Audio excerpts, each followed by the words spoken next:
Mr. Chairman, I want to tell you a little story of a local guy done good. By day, he's a biomedical engineer in Pittsburgh. At night, he DJs under the name Girl Talk.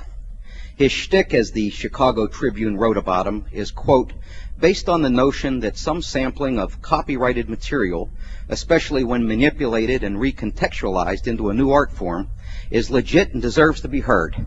In one example, Mr. Chairman, he blended Elton John, Notorious B.I.G., and Destiny's Child all in the span of 30 seconds. Girl Talk makes mashups. His computer is an instrument, and the notes he plays are sampled from thousands of pop music classics, cut up and rearranged to create new songs. Pop music or music from different genres seems untouchable. You know, Elton John seems untouchable. Obviously, they create that and they force that idea in your mind that these people are superstars, are untouchable. So just being able to just manipulate and do whatever you want, you know, and just kind of put Elton John in a headlock and just, you know, put a beat behind him and pour a beer on his head.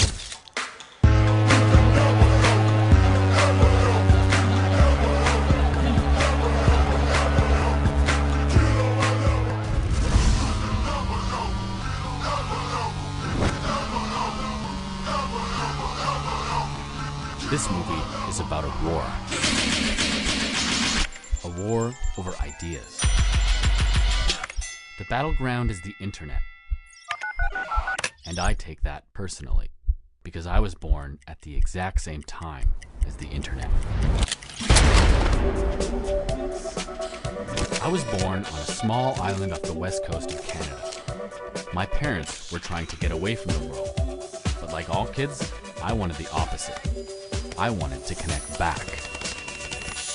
Luckily, the creators of the internet thought the same way. This computer would talk to this computer, sending a message first to this computer and forward it on to this computer, thereby acting as a relay. Millions of computers were connected and evolved into one perfect machine, designed for a single purpose: sharing information.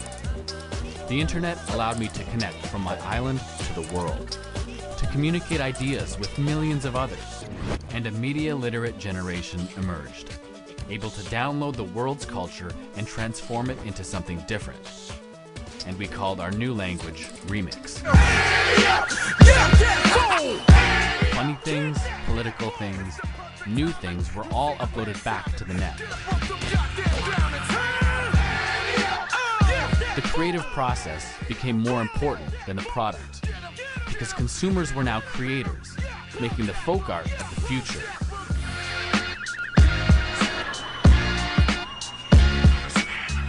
But the people who owned the culture that we remixed, they represented the past, and they declared war. They didn't see a great library or an information superhighway. They saw a supermarket, and they wanted to get paid. For these people, ideas are intellectual property, locked up until purchase. They use infinite money, corporate lobbies, and lawsuits to protect their property. Let's call this side the copyright. On the other side are those who want to share ideas. We'll call them the copyleft.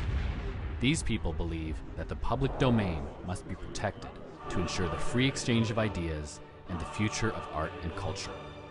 These are the people I've traveled the world to find.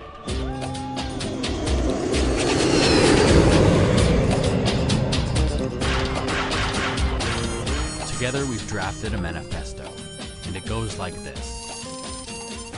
Culture always builds on the past, but the past will always try to control the future. Our future is becoming less free.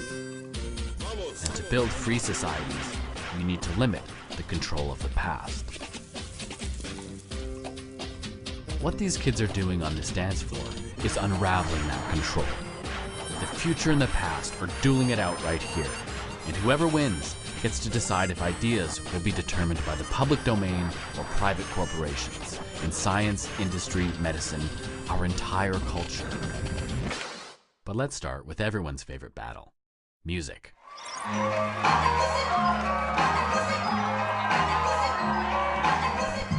Remember Girl Talk?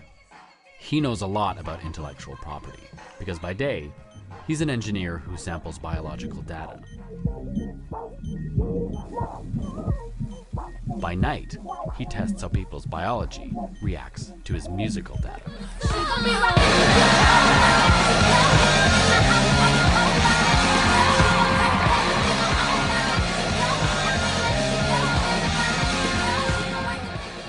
You know, people have a hard time taking a step back and thinking, wow, sampling is an instrument. Potentially in the future, we're going to look back and just be like, wow, I can't believe people were having these moral struggles with someone collaging two songs together. Seems like something that could be very dated very fast. Well, what is the moral dilemma? Who would have a problem with Girl Talk's music? I've been at the Copyright Office for more than 40 years. You need to know, I don't have a computer at home. I've never done a mashup. I've actually never downloaded, you know, a song that was hanging out there. Can I show you a mashup? Sure.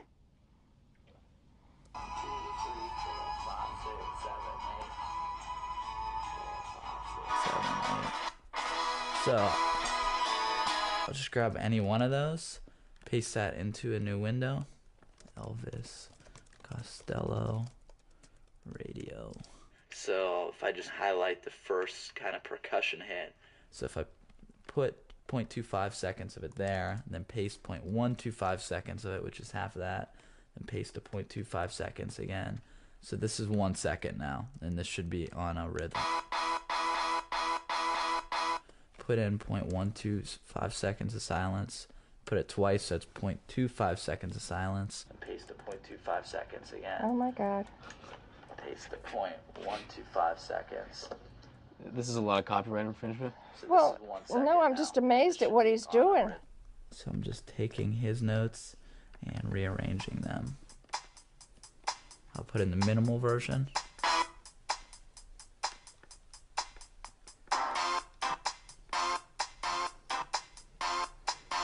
Then you can put a beat underneath that. And then I'll put in the extended version. And they're kind of layering over each other so you can hear the ones that fit with each other. And I could slow either one of these down, so if I wanted to go, or speed them up, so if I wanted to go this, twice the speed and increase the pitch.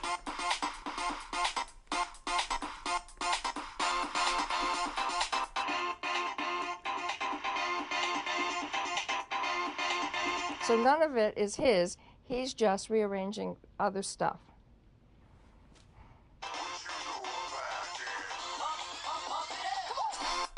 So that pretty much sounds nothing like that original song, and I would say that's roughly the equivalent of, you know, taking a familiar Beatles melody on your guitar and rearranging the notes and putting a new guitar pedal sound on it and calling it your own song.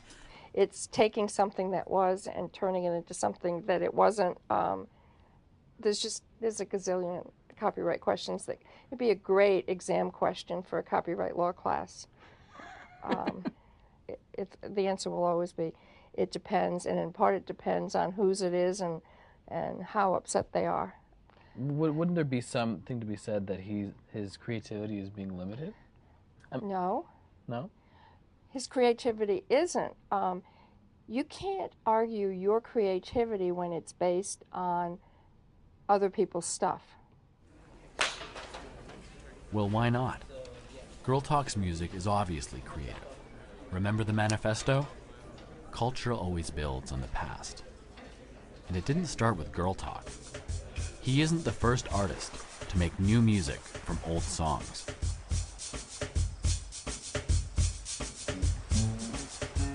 I get later in the evening time, I feel that I made that blue up in 38. Tell me a little of the story of it, if you don't mind. Well, I just felt blue. The song veiled into my mind and come to me just like this song. Started singing the song. Do you know, is that the tune for any other blues that you know? Well, this song come from the cotton field, and the boy went to put the record out around the joint. Did you know the tune before you heard it on the record, though? I knew the tune. Who did you learn? I learned from Son.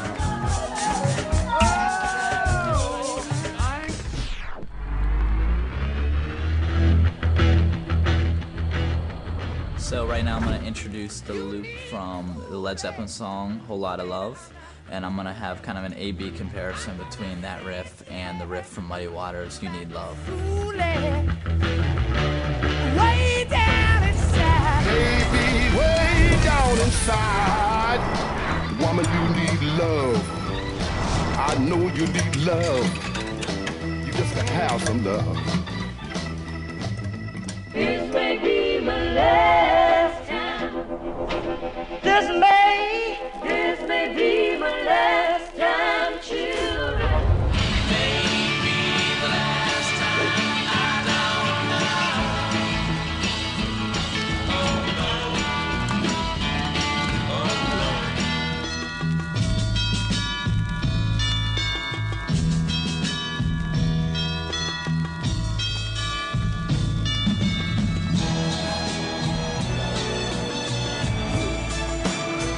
It's a bittersweet symphony that's life.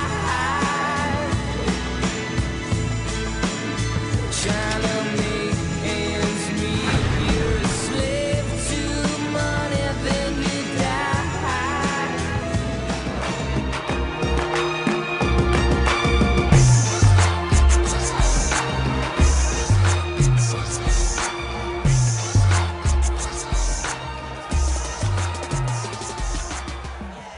Song veered into my mind and it's come to me just like that song, and I started singing and went on. I knew the tune before I heard it on the record. Who did you learn?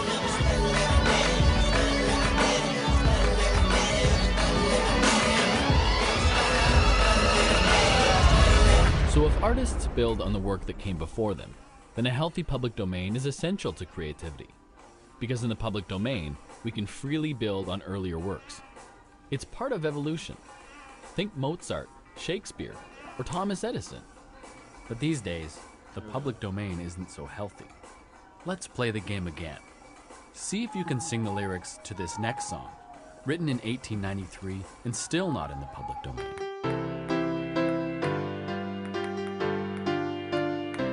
If you so much as hummed that, then you're a copyright criminal. Because to sing it in a theater, restaurant, or any other public space, the law requires you to pay royalties. But you wouldn't be paying this money to the two sisters who wrote the song, because they died a long time ago. You'd be paying Warner Chappell, the world's largest music publisher. The song makes them millions of dollars a year in licensing revenue.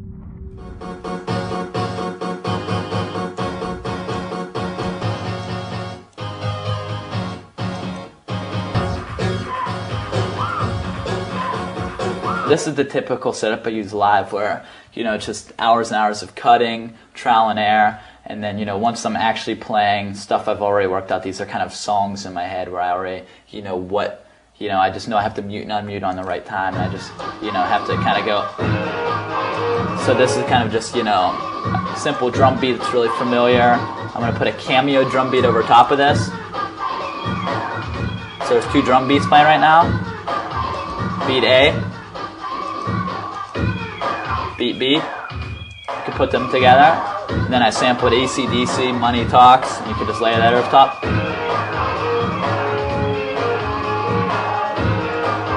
And then I can put on vocals over top of that TI. Whenever I record for an album, I kind of do a live rendition of that, record out of here, and then I take it back in here and kind of edit it piece by piece together. Once upon a time, all ideas were in the public domain. Every invention and every piece of art could be built upon by the generation that followed. And one inventor built on the public domain to create the printing press, the machine that created the modern world, and with it, a beautiful dilemma. Now ideas could be spread around the globe. But how could an individual now profit from his or her creative efforts? The solution was the first copyright law. The Statute of Anne gave authors exclusive rights to their work, But the law was meant to be a balance between the rights of authors and those of the public. So after 14 years, the work fell into the public domain and anyone could copy it. But over the years, people kept inventing newer and better copying machines, each disrupting the business model that had come before. From the player piano to the radio to the VCR, each technology originally copied ideas without paying the copyright holder. The solution was always a balance. Lawmakers ensured the right of the new technology to innovate while maintaining the right of authors to still get paid. By 1998, the music industry was raking in over $13 billion a year. And that's when an 18-year-old college dropout invented Napster, a program that transformed the world's computers into a peer-to-peer music sharing network. The record industry realized that in this future, they would lose control. So when Napster offered to pay $1 billion in exchange for a license to allow their users to keep copying, the record industry refused to evolve, parted with history, and started suing. These are communities. They're being created by the opportunity this technology makes available. And these communities engage in a kind of conversation, each one taking what the other had done and adding to it, mixing it and changing it, and engaging in a creative act. Hello? Yes? Hello? And my community taught me that the remix game has been going on for a long time. Yes? When you experiment with cut-ups over a period of time, you find that some of the cut-ups and rearranged text seem to refer to future events. Stop at random and cut in a phrase, and you have a new juxtaposition.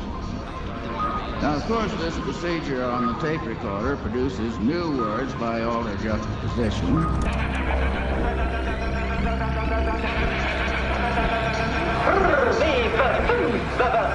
At first I tried to create new art forms out of the remains of older cultures. From the Dadaists to the beat poets to the pop art of Warhol, today's remixers are standing on the shoulders of giants.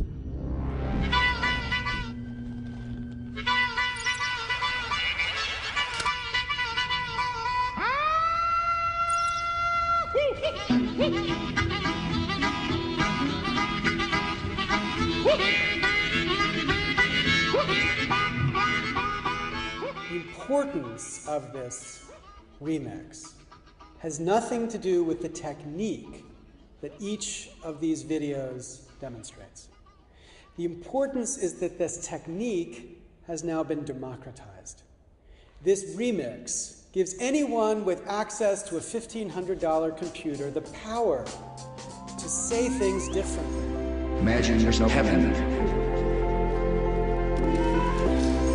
It's easy if you try. No hell below us. Above us, only sky. Imagine all the people living for today. The color girls say, peace.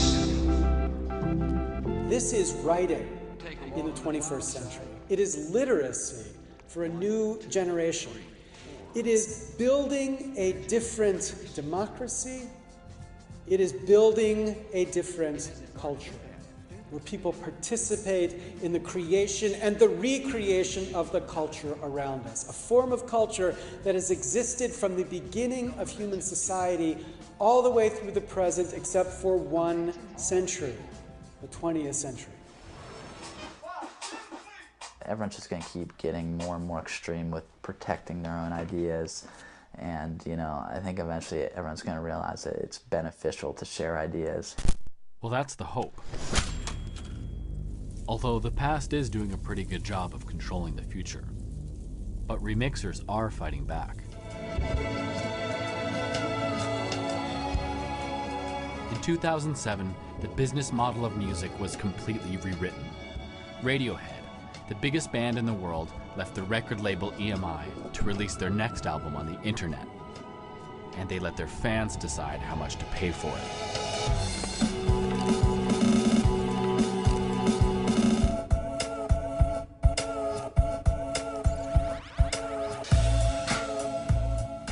Within a matter of weeks, a San Francisco DJ named Amp Live started remixing the album.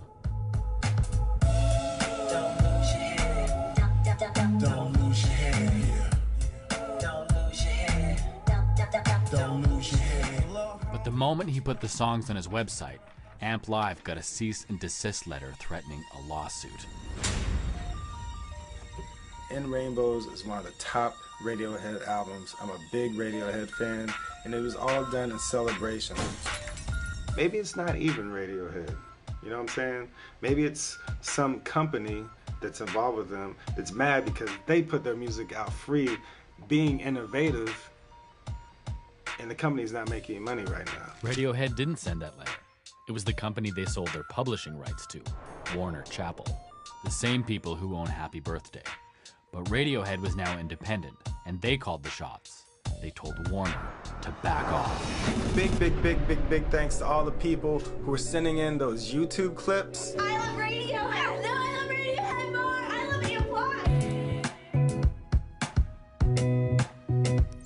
And Radiohead kept going, releasing the raw studio sessions of their singles and then their videos, so fans could make their own Radiohead songs.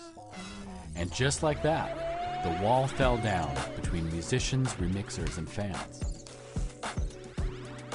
The music industry had refused to evolve, so we evolved for them.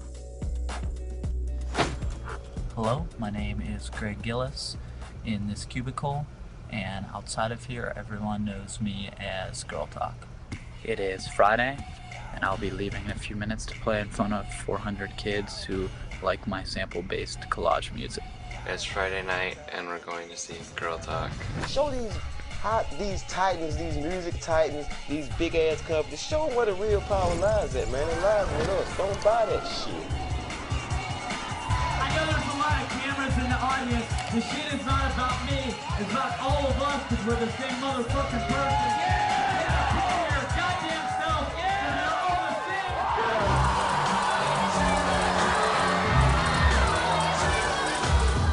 Things like my album, I don't think would get heard that well without the internet and MySpace. I think we're living in the greatest period of time for music ever. So anyone can be popular, anyone's music can be heard. No one's controlling anything. It's back in the people's hands for the first time in a long time. If Girl Talk is any example, then it looks like the battle for the future of music will only escalate. Because now he's sharing the stage with the pop stars he grew up sampling.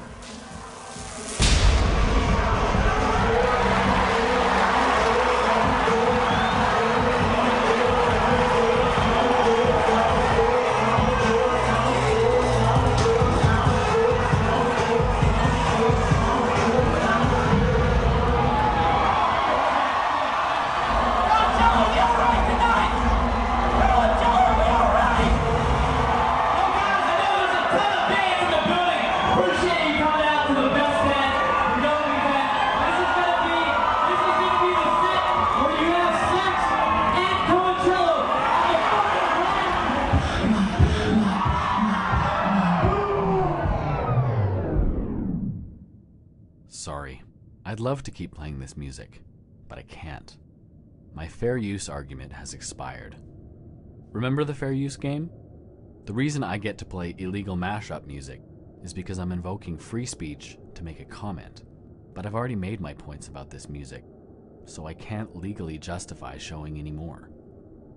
So I guess I'll have to play something from the public domain instead. It's too bad though, because this was a pretty sweet show. This one really got them going. He dropped AC/DC in the middle of the Black Eyed Peas. People were blogging about it for weeks.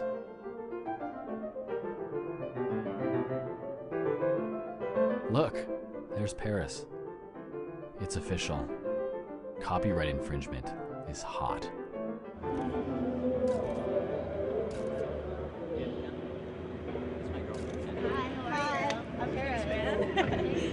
Did you get footage of that? Unreal. Man, I just want to go home and just post that as my blog right now, no words.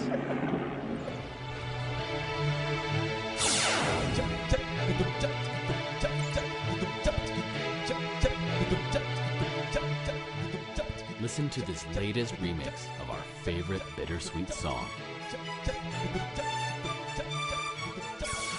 It It was created by the same country that defied United States intellectual property laws by breaking multiple international patents on HIV medication, producing their own copies of the drug for a fraction of the price. Free, universal access for citizens was their mission. The drug industry saw this as an act of war. Brazil saw it as an act of life.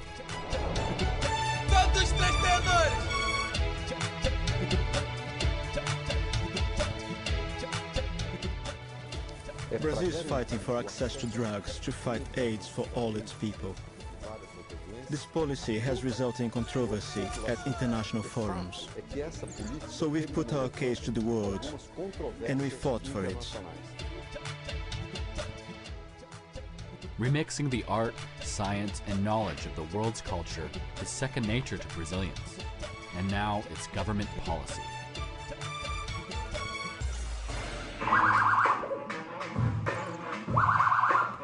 Maneiro, hein?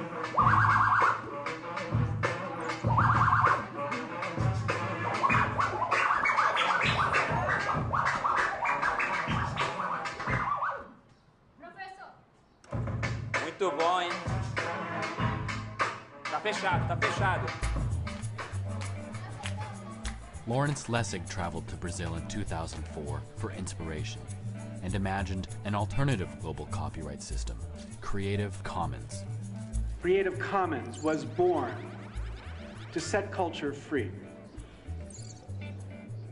A license that says, I as a musician give you the right to sample my work, take and build, create, remix. And the most important place where that conversation began was here in Brazil. I come from the land where we talk about being free. I come from a land where we are lost.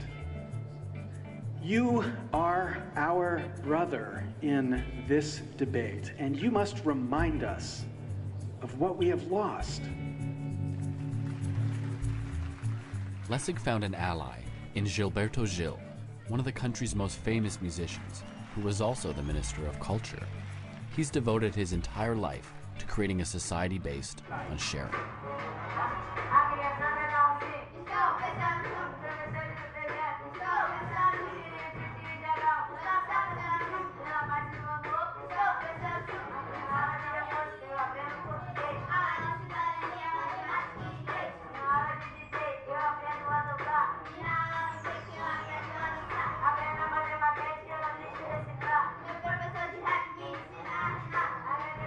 Uns me pegam para criar em livros, outros me botam em um vestido lindo, cheio de notas musicais, e eu fico morando dentro da música. We are always finding ways to, give young people opportunities for them to access. O compartilhamento é a própria natureza da criação. Não há criação isolada. Ninguém é um criador sozinho, ninguém cria nada no vácuo. Tudo já vem de alguma coisa que já foi criada antes. É uma cadeia que vai se processando. Com música, com literatura, com cinema que você está fazendo aqui agora.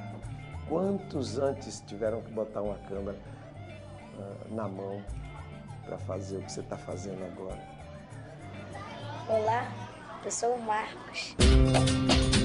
15 anos e moro aqui na favela da Rocinha. Olá, galera, como vocês estão vendo? Vou entrar na minha casa agora. Fica aqui olhando essa linda vista. Pra vocês darem uma olhada também como do jeito que eu gosto de ficar. Desde de 80 dentro da Rocinha, já tirei 54 jogos do clássico.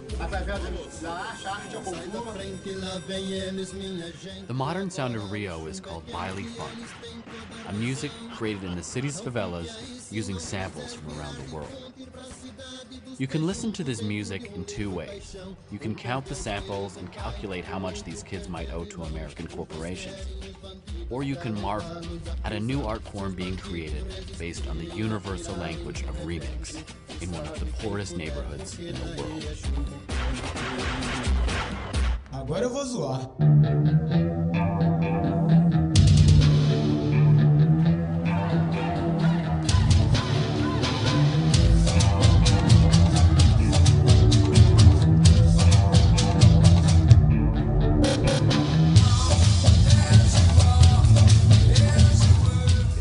pessoas falam em funk, pensam em James Brown, em Michael Jackson, em qualquer outra coisa, nunca em um funk carioca.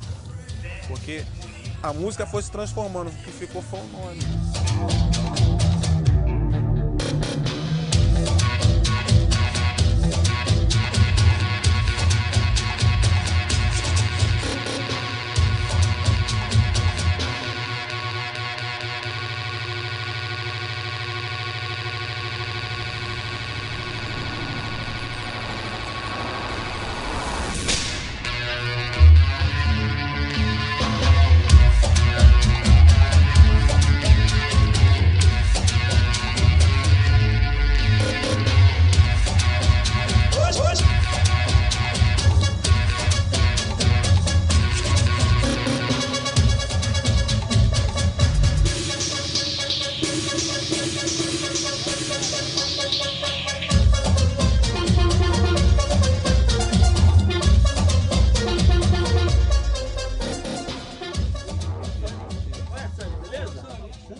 Por quê? Porque foi onde fez o caldeirão e misturou temperou e criou uma nova coisa.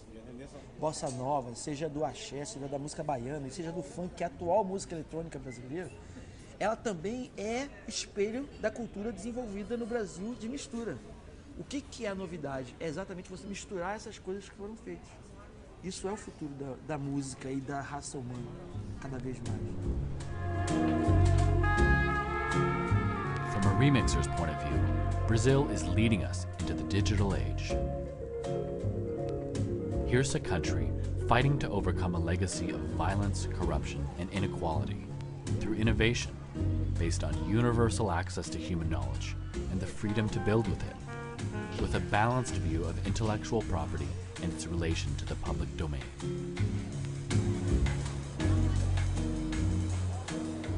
What could humanity accomplish if we all played the game like Brazil? What diseases could be cured? What voices might be heard? What songs could we sing? Given the chance, this could be what the whole world would look like. Or the world might look more like this. A completely private, incorporated domain.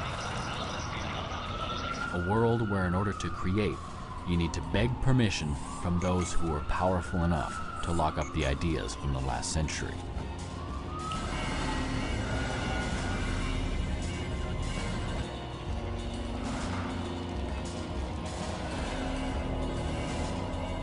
Is this where we're headed? Pastor Benedito, este homem muito usado na mão do Senhor nosso Deus, está orando por você e sua família. Vamos lá? Eu sou produtor musical, faço os remixes de Tecnobrega, lá no meu estúdio aqui em cima. A minha esposa, a minha mãe, Catarina, aqui o meu pai, onde está trabalhando aqui, ó, fazendo uma prateleira para mim lá para cima pro meu estúdio. DJ Beto Metralha, Cyber DJ. Primeiro a gente vai ouvir a música, né? Ouvimos a música na rádio, aí depois entramos na internet, baixamos ela em algum site de transferência de dados, né? Aí trazemos ela para o computador e ouvimos ela para ver se tem condição de fazer o remix, né? Tecnobrega, na verdade, é uma vertente do brega calypso, né? Nossa, aqui de Belém do Pará.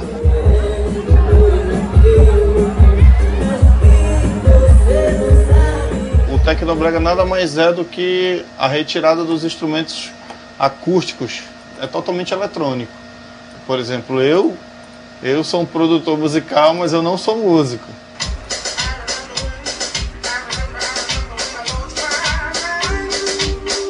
Não dá pra gente utilizar esse próprio baixo dela, porque é um outro baixo. É um baixo de um estilo da música. O nosso é tum, tum, tum, tum, tum, tá entendendo? É outro baixo, então tem que ser criado com as mesmas notas.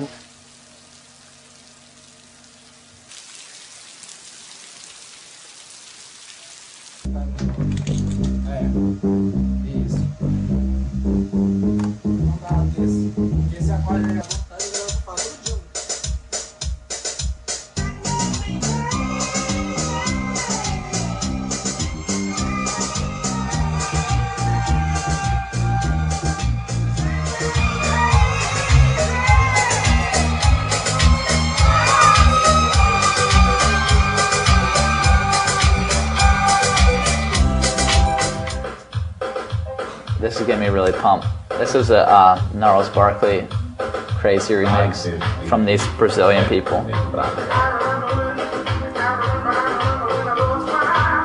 Brazilian music is going so crazy right now. You can definitely chop up those beats at the beginning. Always kind of looking for the most, minimal elements. Here's the beat at the beginning. Copy that, paste that. It's all about kind of making it the tightest loop as possible. So this is their beats cut up. So this is just using only the remix. So right now I'm making a remix of a remix. I'm remixing the remix. So if you want to get kind of experimental on it.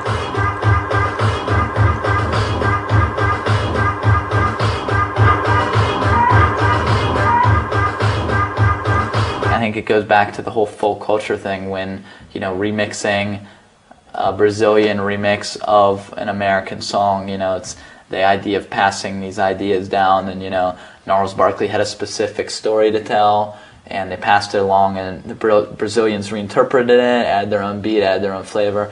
It comes back to some guy from Pittsburgh with a laptop, and I'm able to reinterpret the Brazilian version, and through that I think it's just a spread of musical ideas. I think that's how right now in this day and age, just the most efficient way of having artistic growth is passing down of these ideas and recycling ideas.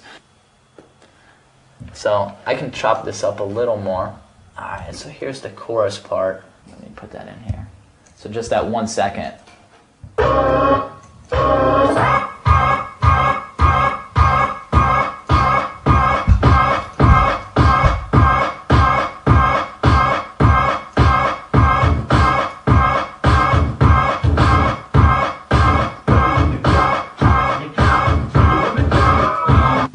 Pretty fun to cut stuff up.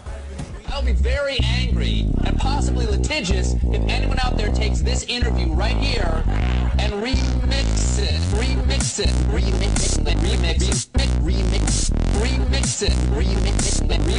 Remixing is okay. Remix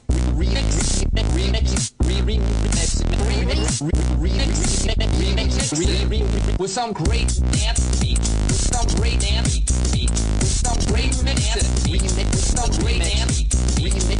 Never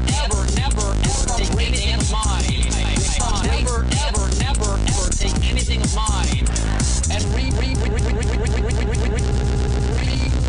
it. Copyright laws. Remix. You can totally remix this. Remix copyright laws. Remix. You can totally remix this. I'm fine with it. I do not give you permission. Just to make sure my point gets across, let me say it more rhythmically. I don't want you to mix my words in a song to play in a club. That will make you rhyme, okay? Make you rhyme. Make you rhyme, okay? Make you rhyme. Make you rhyme, okay? Make you rhyme. Make you remix, okay? Make remix. Remixing. I'll be very angry and possibly litigious. I was so enraged that I made a video remix. Whole jaw dropping, ear popping fresh. So jaw dropping, ear popping fresh. So jaw dropping, ear popping fresh. So jaw dropping, ear popping fresh. Well, within 24 hours, some DJ jazzy jerks out there had over on the internet with video remix over on the internet. Video remix over on the internet. DJ jazzy jerks. Copyright laws. My lawyers sue by the syllable. Remix.